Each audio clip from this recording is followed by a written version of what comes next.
para sa inyong kaligtasan, kundi ang biyaya lamang ng Panginoon sa pamamagitan ng Panginoong Jesus. So we are saved by grace.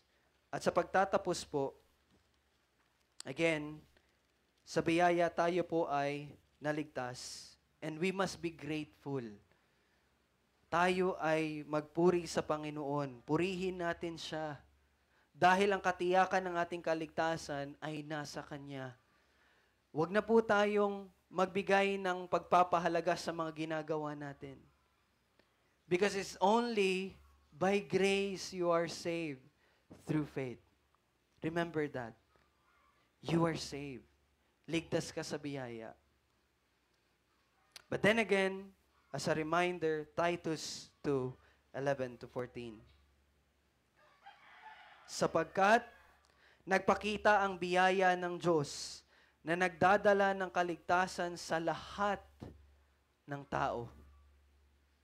Na nagtuturo sa atin na matapos itakwil ang kasamaan at mga makamundong pagnanasa, ay dapat tayong mamuhay ng may katinuan, matuwid at banal sa kasalukuyang panahon. Habang hinihintay natin ang mapalad na pag-asa at ang pagpapakita ng kaluwalhatian ng ating dakilang Diyos at tagapagligtas na si Hesukristo. Ito ang dapat natin maging buhay habang naghihintay tayo. Itakwil natin ang kasamaan at mga makamundong pagnanasa at mamuhay tayo na may katinuan, matuwid at banal sa kasalukuyang panahon. Dahil sa biyaya, tayo ay naligtas. So we live, tayo ay mamumuhay ng ganyan. Verse 14, siya ang nagbigay ng kanyang sarili alang-alang sa atin upang tayo'y matubos niya sa lahat ng mga kasamaan at pakalinisin para sa kanyang sarili ang sambayanang pag-aari niya na ano daw? Masigasig sa mabubuting gawa. Again, sa biyaya tayo ay naligtas, kung kaya tayo ay mabubuhay ng matuwid, banal, at hindi tumutulad sa mundo sa panahon, sa kasalukuyang panahong ito. At tayo ay masigasig sa mabubuting gawa. Yan ang bunga ng pagliligtas ng Panginoon. Pasalamatan natin siya sa kaligtasan, sa biyaya niya. Tayo po ay manalangin.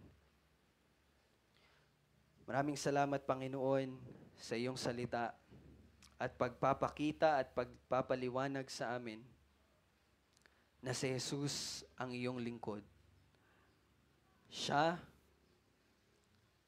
ang iyong pinarusahan sa halip na sa amin. Sa Kanya, ibinuhos mo ang iyong banal na hustisya at banal na puot na dapat ay para sa amin. Salamat dahil ito'y ginawa mo at itinalaga mo bago pa man likain ang lahat.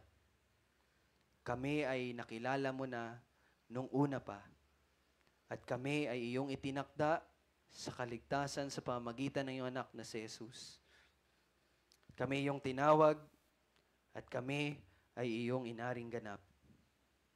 At sa aming patuloy na pamumuhay, habang naghihintay ng pagluluwalhati na iyong ipinangako, ang bawat isa na iyong niligtas ay mamumuhay ng matuwid, ng banal, na hindi umaayon sa mundo, sa kasalukuyang panahon, bagkus ang bawat isa ay magiging masigasig sa mga mabubuting gawa at lahat ng iyon ay ayon sa iyo.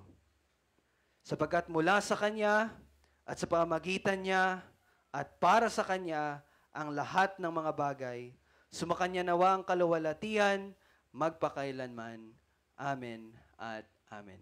Maraming salamat po at see you po again next Sunday. By the way, next Sunday po pala, sorry, I forgot to announce, Next Sunday po, hindi po 9 a.m. yung ating worship service. Next Sunday, hindi po 9 a.m. Next Sunday, 3 p.m. po muna tayo. Kasi meron po, again, yung conference po, no, yung Strange Fire Conference. Baka madaling araw or gabi na po kami, hating gabi na po kami makauwi. Kasi Sabado po yun. So, kailangan namin ng konting pahinga. So, hindi po muna tayo 9 a.m.